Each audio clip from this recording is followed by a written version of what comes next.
Boa tarde, seja bem-vindo ao Jornal Regional. Começamos, como de costume, por mostrar os principais títulos da imprensa nacional, hoje que é quarta-feira, 16 de abril de 2014.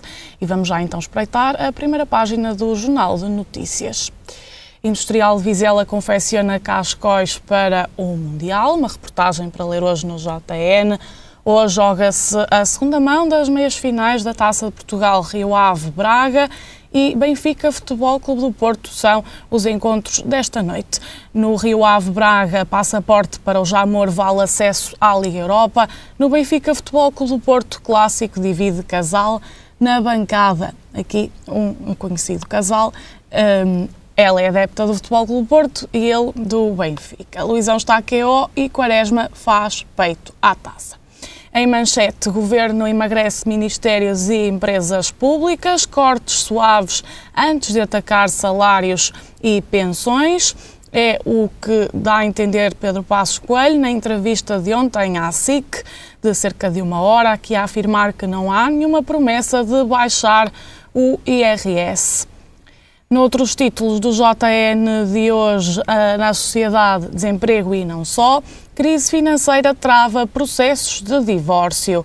Nas regiões em São Pedro da Cova livre de resíduos tóxicos até final do ano.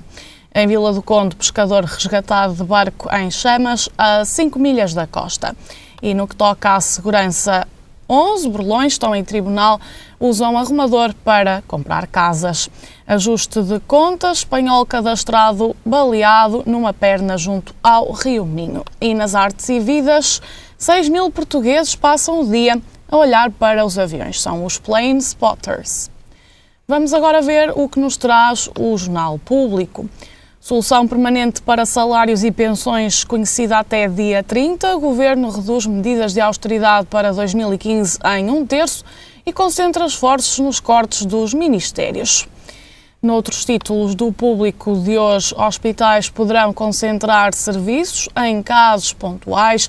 Ministério admite cenário a partir da portaria da nova rede hospitalar, mas diz que há hospitais que ganham novas especialidades. E ainda atenção na Ucrânia, exército ucraniano entrou em ação contra separatistas. Rússia telefona a Ban Ki-moon a exigir condenação da comunidade internacional. Obama sai em apoio do governo de Kiev. Vamos agora até ao I. Troika passa o 25 de abril em Portugal. Passos anuncia que salários e pensões vão depender do crescimento. Viagens diárias abaixo dos 940 mil para comboios, metros e ligações fluviais, mas aumentou o número de passageiros nos comboios e metros, como vamos ver mais à frente neste jornal. O Governo abre a porta a mais taxas sobre álcool, tabaco, sal e refrigerantes. E 2013 foi o pior ano para os bancos. Muitos temas em destaque no I, que nos traz também o seu dossiê 25 de abril, 40 anos, hoje com uma entrevista a Pacheco Pereira, a dizer que quem pena com os excessos do PREC é quem não gostou do 25 de abril. E agora a economia com o Jornal de Negócios.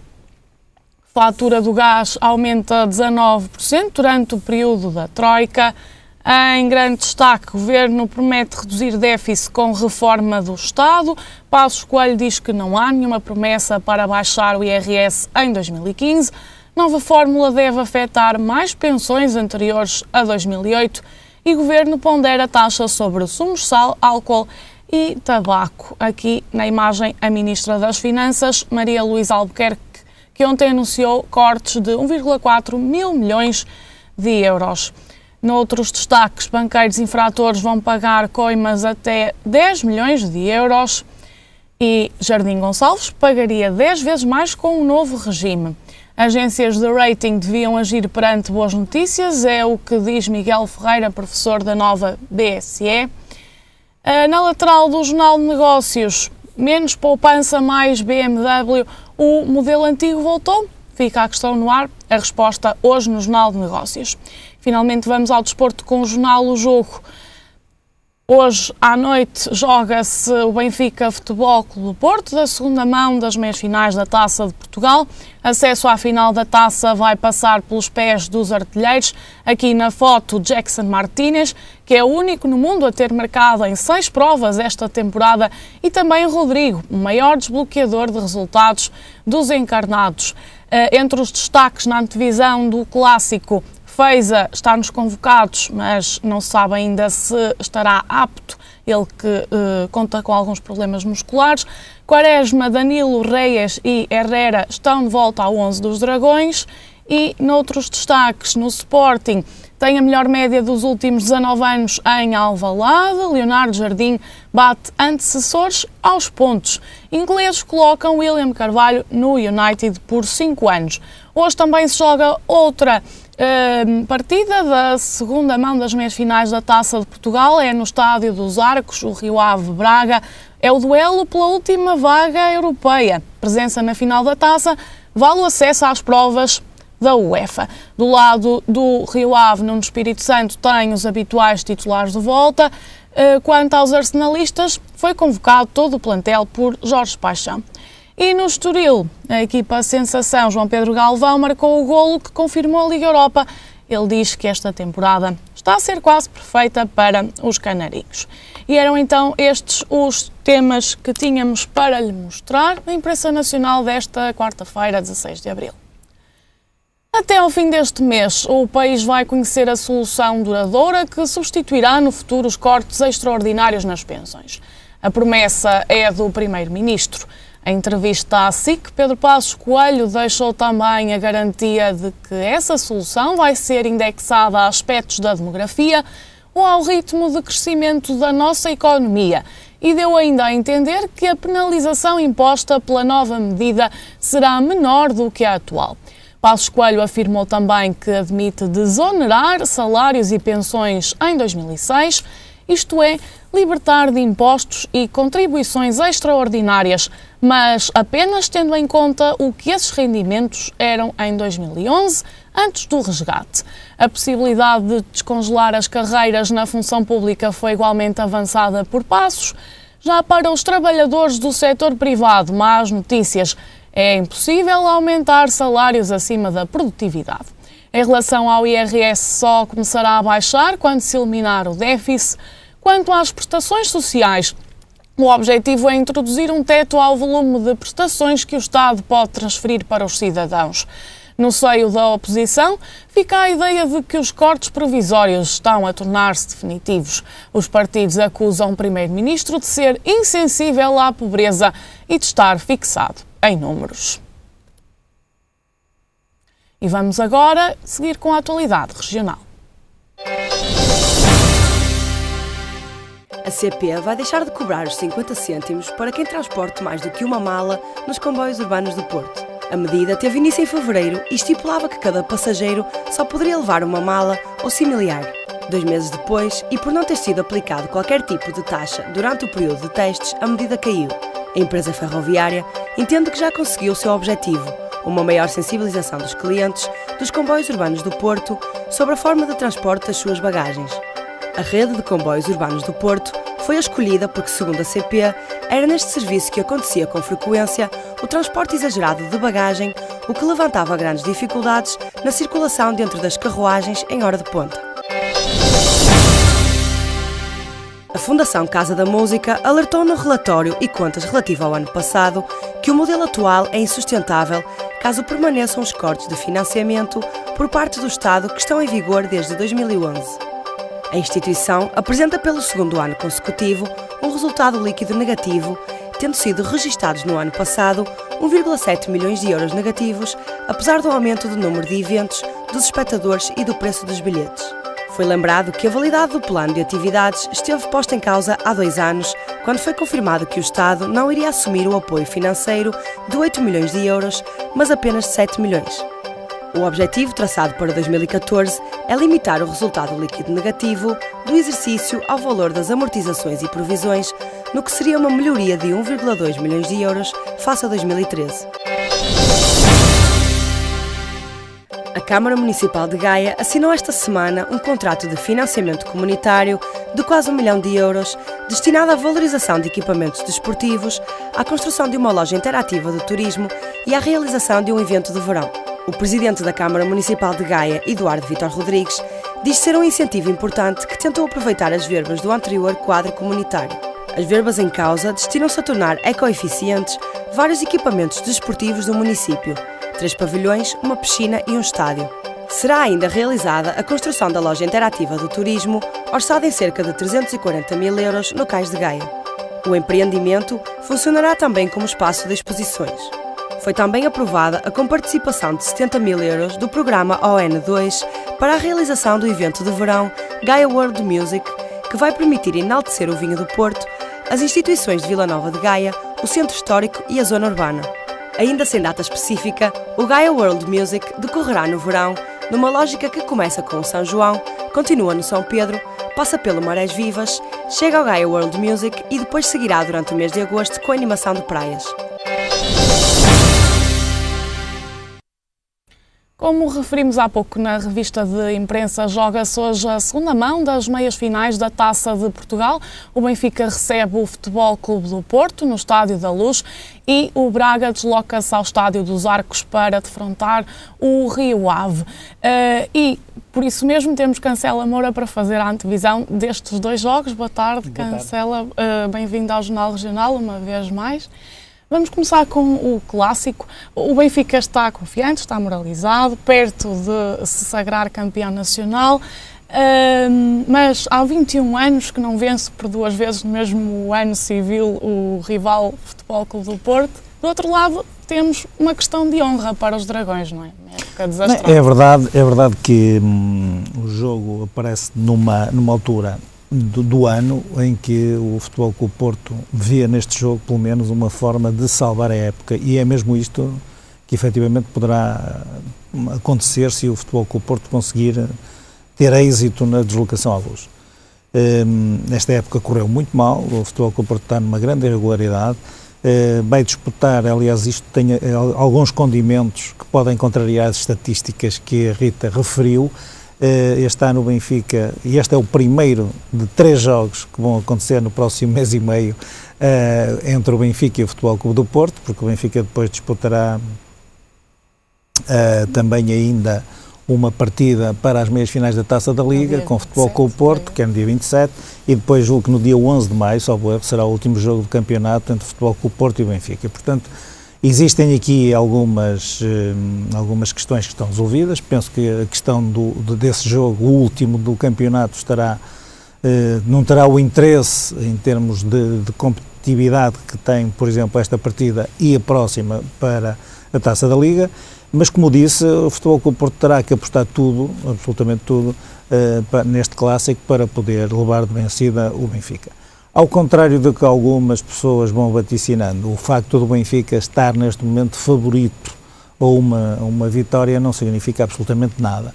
Eu quero lembrar que há 3 anos o Benfica fez um excelente resultado com o Futebol Clube do Porto, veio ganhar nesta meia-final da Taça de Portugal por 2-0 no Estádio do Dragão e depois foi eliminado em casa, precisamente porque o Futebol Clube do Porto fez exatamente a mesma coisa e foi ganhar a Luz. Portanto, eu julgo que estes jogos são jogos rodeados muitas vezes de muita ansiedade, de muita pressão até mediática.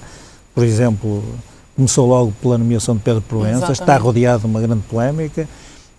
O treinador de Futebol Clube do Porto fez uma coisa que nem é habitual acontecer no Dragão, mas que efetivamente até surpreendeu muita gente, que foi uma espécie de blackout para a antevisão do jogo, em protesto pela nomeação do árbitro, que significa logo uma pressão sobre quem vai dirigir o encontro.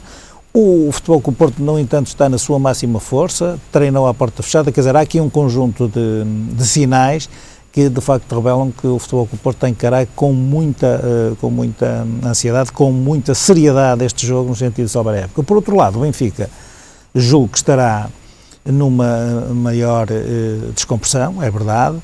O facto de encarar este jogo com outra naturalidade, o Benfica ainda está em prova ainda na Liga Europa, o campeonato penso que está matematicamente ganho, estará seria quase um cataclismo, faltam 2 pontos isto corresponde a dois empates em casa que o Benfica terá que ter, portanto, corresponderá a um objetivo traçado há muito pelo clube, e ainda está nas duas meias finais de Futebol Clube do Porto, o que significa que estará, sobretudo, com menos ansiedade, com menos pressão de uma vitória.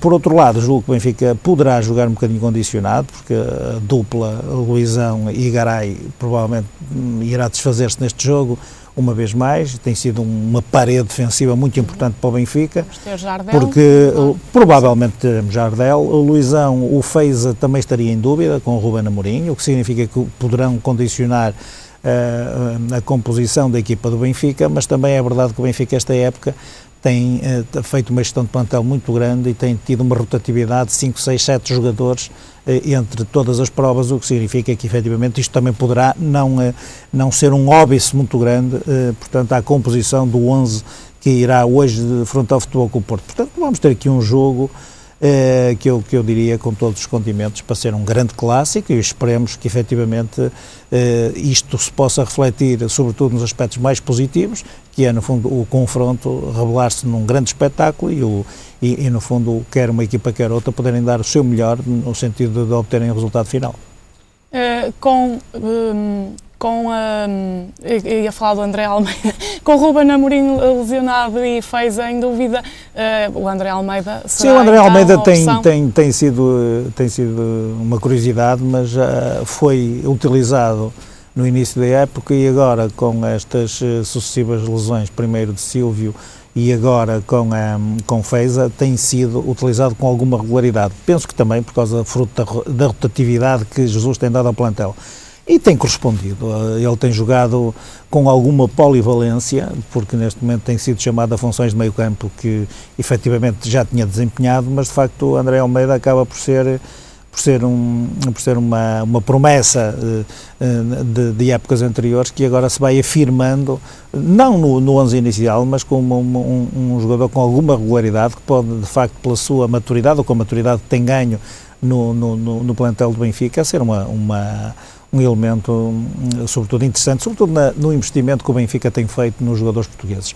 Há aqui um conjunto de jogadores portugueses que, apesar de tudo, vão resistindo no plantel, porque os três grandes em Portugal têm dado muita primazia aos sub-19 ou sub-21 sul-americanos, sobretudo, e o Benfica na parte leste da Europa, que tem feito um grande investimento dessa natureza, mas julgo que André Almeida é um daqueles jogadores, como o Ivan Cabaleiro, o próprio Ruben Amorim, que regressou à luz. Penso que há aqui um conjunto de jogadores que poderão ser uma mais-valia para o futuro, e o André Almeida está nesse lote. Disse que o Futebol Clube do Porto parte na máxima força. O facto de ter uma vantagem de uma bola do anterior encontro, da primeira mão, pode representar algo em termos anímicos? Não, eu julgo que uma vantagem como a que foi obtida pelo Futebol Clube do Porto é sempre importante. Não vamos desvalorizar isso. Nós estamos a falar numa meia-final disputada a duas mãos. Naturalmente que o Futebol Clube do Porto parte na frente, porque tem um golo de vantagem sobre o Benfica, e nestes jogos aquilo que eventualmente também pode acontecer é que as equipas até estão niveladas. Mesmo que o Futebol Clube do Porto não esteja no seu melhor, num clássico desta natureza, qualquer equipa pode fazer a diferença, depende de um dia melhor ou pior de 2 ou 3 jogadores, um lance que eventualmente corra melhor ou pior, e portanto as circunstâncias do jogo também podem determinar isso, mas o Futebol Clube do Porto obviamente parte em vantagem e terá que fazer a gestão deste resultado. Imaginemos que o Futebol Clube do Porto possa marcar luz, e isso não é difícil. Aliás, eu quero aqui reportar quer o Eintracht de Frankfurt, quer portanto, o Nápoles na Liga Europa. O Futebol Clube do Porto saiu com vantagens mínimas e acabou naturalmente por se ver confrontado na segunda mão, transcendendo-se nesses jogos e no fundo tendo ganho de eliminatória precisamente com uma pequena vantagem que tinha tido. Portanto, eu acho que de facto o jogo terá todos estes condimentos de um clássico e poderá cair para qualquer um dos lados. Falámos das baixas do lado benfiquista, do lado do Futebol Clube do Porto só o Elton está impedido de alinhar por lesão. Temos fora do baralho Abdoulaye, Kelvin e também Víctor Garcia, e regressam Quaresma, Reyes, Herrera e também Danilo. Eu acho que isto é uma gestão perfeitamente natural e acho que inteligente. Luís Castro, no domingo, sabendo que o resultado do campeonato, o desfecho do campeonato está praticamente traçado, acabou por, no fundo, poupar Quaresma, Danilo, Reis e Herrera, no sentido de fazer esta gestão de plantel, que também é muito importante. Deu a oportunidade ao Vítor Garcia, que pela primeira vez se estreou na equipa principal, é dos Bs, e o Abdullah e o Kelvin, que têm sido pouco utilizados, ou menos utilizados, acabaram por servir para a composição do 11 de domingo com o Braga. Correu muito bem, acho que o Futebol Clube do Porto acabou por ter muita sorte na segunda parte, que o Braga podia ter, de facto, levado vantagem, mas depois terminou muito bem. Houve uma resposta positiva do Futebol Clube do Porto com esta equipa alternativa e penso que é uma solução natural para Luís Castro voltar ao seu 11 preferido, ao seu 11 inicial e, como eu digo, o Futebol Clube do Porto apresentar-se-á na sua máxima força na Luz, que eu acho que faz todo sentido, atendendo àquilo que é o objetivo traçado pela equipa, que é fazer desta prova a única onde eventualmente poderá salvar a época. Muito bem. Então, Vítor Garcia, Kelvin e Abdullah de fora. Muito bem. Vamos ao outro jogo, porque é igualmente importante e também tem alguns condimentos interessantes. O facto da presença ou do Braga ou do Rio Ave na final ser o passaporte para a Liga Europa, que este ano para o Braga, por via do campeonato, está definitivamente... Exatamente, o Braga está longe das últimas épocas, em termos, no plano desportivo, onde se intrometeu entre o Futebol Clube do Porto e o Benfica nas grandes disputas, até em termos europeus, e portanto está longe disso, e este jogo tem esse condimento, primeiro, que é quem for à final, quem hoje eventualmente obtiver o passaporte para a final da Taça de Portugal, disputará a Liga Europa na próxima época. Há ainda um condimento adicional, que terá a ver com tudo o que possa acontecer entre o Futebol Clube do Porto e o Benfica. É que, de facto, qualquer um destes clubes poderá ainda, mesmo sendo derrotado na final da Taça de Portugal, ir à Supertaça Cândido de Oliveira. Depende um bocado daquilo que o Benfica conseguir em termos de resultados finais. Se o Benfica for vencedor, naturalmente que estas equipas ainda têm mais esse condimento. Por outro lado, e às vezes falamos de estatísticas, este jogo acaba por também ser jogado numa tensão muito grande entre os dois clubes. Eu lembro que, exatamente entre o Porto e o Benfica, há uma rivalidade grande, mas este Rio Ave Braga vai ser o quinto jogo entre as duas equipas, esta época, e portanto o Braga não conseguiu ganhar ao Rio Ave esta época ainda, e portanto isto é um dado estatístico pode ser importante, julgo que também tem a ver com o plano desportivo menos conseguido do Braga. O Rio Ave afastou o Braga precisamente na meia-final da Taça da Liga e, portanto, neste momento existe em curso a discussão sobre uma sanção sobre o Presidente do Braga, António Salvador, por críticas duríssimas no final deste jogo, que o Rio Ave ganhou por 2-1 ao Braga sobre a atuação do árbitro Olegário Bem-Crença e portanto há aqui de facto esta questão adicional. As relações estão muito tensas, julgo que tenha havido uma troca de mimos muito grande entre as direções dos clubes, os próprios treinadores, e portanto o jogo está rodeado de uma grande polémica. E como um 0-0 foi o que aconteceu na primeira mão, o jogo está tudo em aberto para ser um jogo entre rivais, no fundo com grande rivalidade, mas que efetivamente poderá dar um condimento adicional àquilo que possa ser o desfecho final deste jogo. E portanto vamos aguardar, mas eu julgo que o Braga poderá, com uma passagem à final, também marcar um bocadinho da sua presença entre os grandes de Portugal, porque acaba, no fundo, por ir a uma final da Taça de Portugal, salvando um pouco a época relativamente aos outros objetivos e às outras competições onde esteve envolvido. O Rio Ave, por seu turno, poderá voltar a fazer história. O Rio Ave esteve há 30 anos na final da Taça de Portugal. Exatamente, e portanto esteve há 30 anos, marcou presença pela primeira vez na final da Taça de Portugal e poderá agora efetivamente fazer um resultado idêntico, pelo menos, e disputar isto para uma equipa como o Rio Ave, da dimensão do Rio Ave, de facto será um grande feito. Isto até é corroborado pelos próprios capitães de equipa. Que não vão fazer a barba.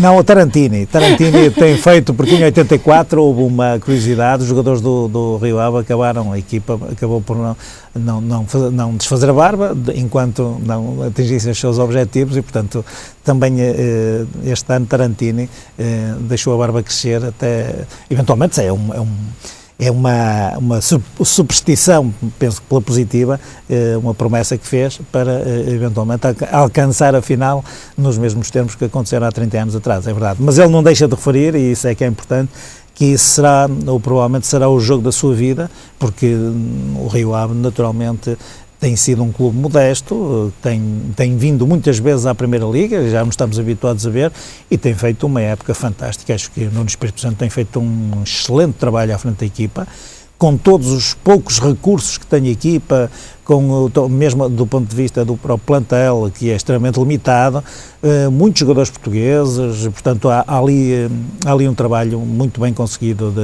de Nuno Espírito Santo, e julgo que seria coroado de êxito se efetivamente fosse à final da Taça de Portugal. Uhum.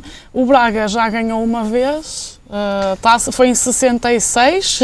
Não, o Braga ganhou uma vez, e é importante que se diga que o Braga nas últimas épocas, quer no campeonato, quer na Liga Europa, tem resultados que já ultrapassaram e muito. Por exemplo, seria impensável há 10 ou 15 anos atrás imaginar que o Braga atingisse o patamar de competição que atingiu, e portanto não é de mérito nenhum o facto do Braga estar a fazer uma época menos conseguida. É importante que se diga que equipas como o Braga, às vezes o Guimarães, que também se vai intrometendo nestas finais de taça, como aconteceu ano passado, acabam por ser equipas que têm uns picos de êxito, sobretudo em algumas épocas onde as equipas acabam por ser mais conseguidas, ou há mais regularidade, ou há menos lesões, porque estas equipas estão muito condicionadas por isso. Eu penso que o Braga se tem ressentido da sangria dos jogadores, que naturalmente aconteceram desde há 2, 3 anos a esta parte, o que é natural, porque o Braga, é importante que se diga, nas últimas épocas conseguiu alguns, por exemplo, Rubem Amorim, que está no Benfica este ano, era jogador do Braga nas últimas 2 épocas, e portanto o Braga conseguiu um lote de jogadores que acabam por ser uma espécie de sobras, que eu acho que isto é um termo exagerado e até não quero ser depreciativo, mas relativamente às equipas grandes, e conseguiu juntá-las todas. Eu lembro que, por exemplo, Quim, que atuava no Benfica, o Amorim, o próprio Futebol Clube Porto com o Alain, um conjunto de jogadores que depois todos juntos na mesma equipa conseguiram de facto feitos muito interessantes e resultados muito interessantes, como aconteceram nas últimas épocas, e portanto não é de mérito nenhum. Julgo que o próprio Braga está a passar por um processo complicado, a própria substituição de treinador, acaba por, julgo que estão com um processo, com problemas com o plantel relativamente a lesões. Isso foi visível, por exemplo, no jogo contra o Benfica, onde tiveram que chamar muitos jogadores da equipa B. Portanto, tudo isto tem contribuído para que o Braga não tenha conseguido aquilo que conseguiu nas últimas épocas, mas não há de mérito nenhum. Aliás, o Braga está nestas meias finais por mérito próprio, e eu acho que vão disputar a própria eliminatória com todo o mérito, independentemente de ser no Estádio dos Arcos ou não, e portanto julgo que toda esta polémica, os jogadores conseguiram centrar-se naquilo que objetivamente é importante, que é o resultado e a passagem à final da Taça de Portugal. E temos aqui um nulo, como referiu há pouco, e depois mesmo as equipas, apesar de uma estar em 6º e outra em 11º, em termos pontuais estão bastante próximas. Eu acho que aqui o fator casa vai acabar por aproximar e nivelar as próprias equipas. O Rio Ave tem feito um excelente campeonato, independentemente do lugar que ocupa, e portanto tem feito uma excelente época, vai à final da Taça da Liga, está agora envolvido nestas meias finais, e julgo que o facto de jogar em casa vai acabar por aproximar em muito da equipa do Braga, e eu julgo que o resultado estará perfeitamente em aberto. Vamos ver, logo à noite já saberemos então quem vai ao Jamor. Esta que é a prova rainha do futebol nacional, ainda é. Exatamente. Cancelo, obrigada, até à próxima semana. Até e obrigada pela sua vinda aqui ao Jornal Regional. E agora é tempo de fazermos uma breve pausa. Até já.